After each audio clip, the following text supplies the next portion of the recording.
For Christ to live amongst his people, for the king to live upon his people, brings them safety. There need be no fear. But it's more than just the absence of danger, verse 17.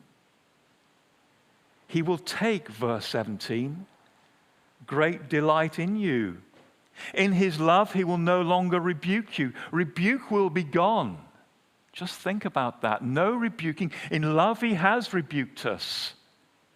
There'll be no more rebuke. But verse 17, he will rejoice over you with singing.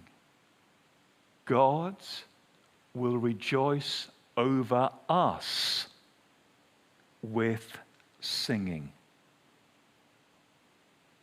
We will sing and rejoice in him. But the amazing picture here is of God's rejoicing in us, delighting in us. Please note that these verses can blow theologians' fuses. Hang on, wasn't God perfectly happy before? Yes, he was. God singing, really? God happy in us? Well, yes, all of those kind of questions that need thinking about. But here we have, in language that we can grasp, something of how God is to us, how precious we are to him, how loved we are in Christ, and how he will enjoy our presence. The sense here almost, isn't it, of a parent holding and delighting in a child, or a husband and wife holding each other, delighting in them. Now, of course, to some degree, we've already begun to experience this in Christ. He is the King amongst us, among his people. He does protect us, and we please him, and we enjoy his love.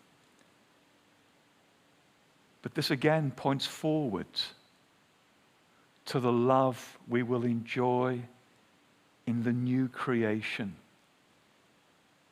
He will delight in us, and we will enjoy him forever.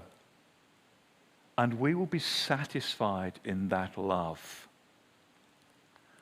One day we will be perfectly happy in the love of God's. How is this to energize us now?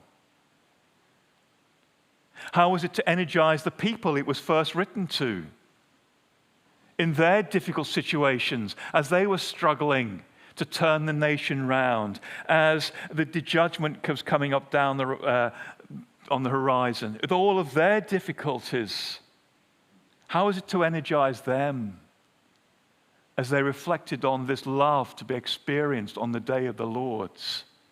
This security that would be ours when there was no harm or fear. How is it to energize them? How is it to energize us? Well, a couple of ways. Look at verse 14. Sing, daughter of Zion. Shout aloud, Israel. Be glad and rejoice with all your heart.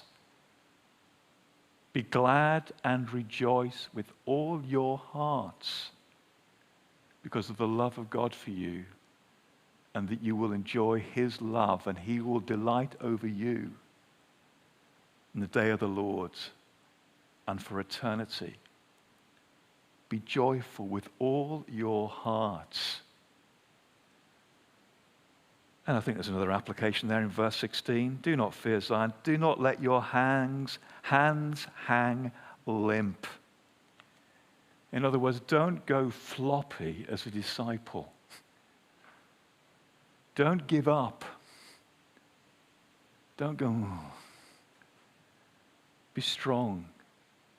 Serve him.